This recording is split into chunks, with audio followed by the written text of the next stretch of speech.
টুনির সামনে মাটিতে একটা ভাঙা ঘর পড়েছিল। ঘরটা ভেঙে গেল, এবার আমি আমার সন্তানকে নিয়ে কোথায় থাকবো? সামনে আবার বর্ষাকাল চলে আসছে। হে সৃষ্টিকর্তা, আমাকে সাহায্য করো, বুদ্ধি দাও আমাকে। কি করব আমি সৃষ্টিকর্তা, কি করব আমি? অন্যদিকে টুকি একটা বড় পেয়ারা ধাক্কাতে ধাক্কাতে তার মায়ের দিকে নিয়ে আসতে থাকে। ও বাবা, পেয়ারটা কি বড় আর কি ভারী!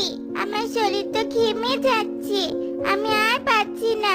আমি বরং একটু বিশ্রাম নেই। টুকি দাঁড়িয়ে বিশ্রাম নিতে থাকে। কিছুক্ষণ পর টুকি আবারও পেয়ারাটাকে ধাক্কাতে ধাক্কাতে তার মায়ের সামনে নিয়ে আসে।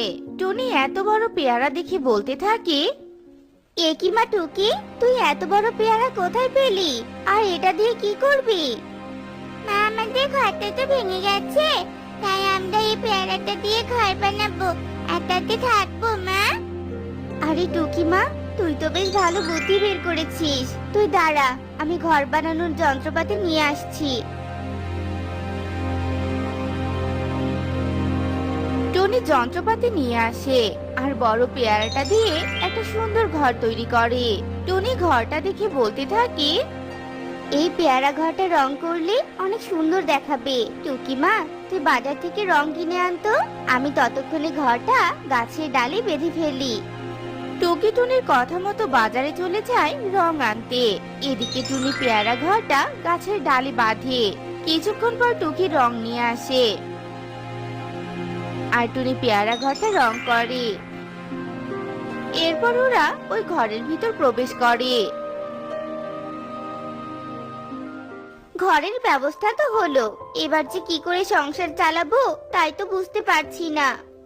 মা, তুমি এত ভাবছো কেন? তুমি তো সেলাইয়ের কাজ জানো মা। একটা সেলাই মেশিন কিনে মনের পাখিদের জামা কাপড় সেলাই করলে আমাদের সংসার দিয়ে চলে যাবে তো।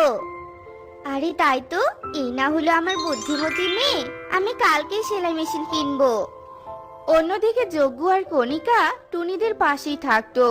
যজ্ঞ, এদিকে আমাদের ঘর ভাঙা, আর টুনি দেখো কত সুন্দর ঘর তৈরি করেছে, চলো আমরা ওর ঘরটা দখল করব। যজ্ঞ কণিকার কথায় রাজি হয়ে যায়। কণিকার যজ্ঞ টুনির বাড়ির সামনে যায়। এই টুনি, তাড়াতাড়ি ঘর থেকে বেরিয়ে আয়, আজ থেকে এই ঘর আমাদের, আমরা এই ঘরে থাকবো, বেরিয়ে আয় বলছি। ঘরের ভিতর থেকে যজ্ঞর এমন কথা শুনে টুকি টুনিকে ফিসফিস করে বলতে থাকে, এবার কি হবে? এত ভালোবাসার ঘরটা ওরা কেড়ে নিবে। তুই ভয় পাস না মা, দেখ আমি ওদের কি অবস্থা করি। টুনি একটা দা হাতে নিয়ে ঘর থেকে বেরিয়ে আসে আর বলতে থাকে, কি বললি? এই পেয়ারা ঘর আজ থেকে তোদের? আয় ঘরে প্রবেশ কর, আজ তোতে তোর ঘাট থেকে মাথাটা আলাদা করে দিব। টুনির এমন ধমক শুনে যজ্ঞ আর কণিকা ভয় পেয়ে যায়।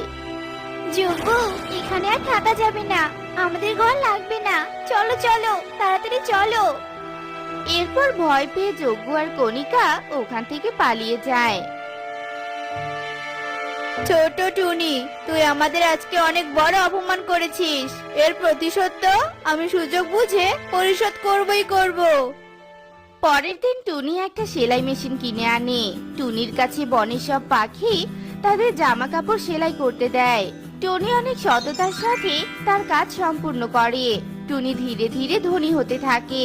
টুনির এমন উন্নতি দেখে কণিকা যজ্ঞকে বলতে থাকে, যজ্ঞ, আমিও তো সেলাইয়ের কাজ জানি, তুমি আমাকে আজকে একটা সেলাই মেশিন কিনে দিবে। আজকের পর থেকে কেউ আর টুনির কাছে জামা সেলাই করতে যাবে না, সবাই আমার কাছে আসবে। তুমি সেলাইয়ের কাজ জানো? আমাকে তো আগে বলনি, আমি এক্ষুনি সেলাই মেশিন কিনে আনছি।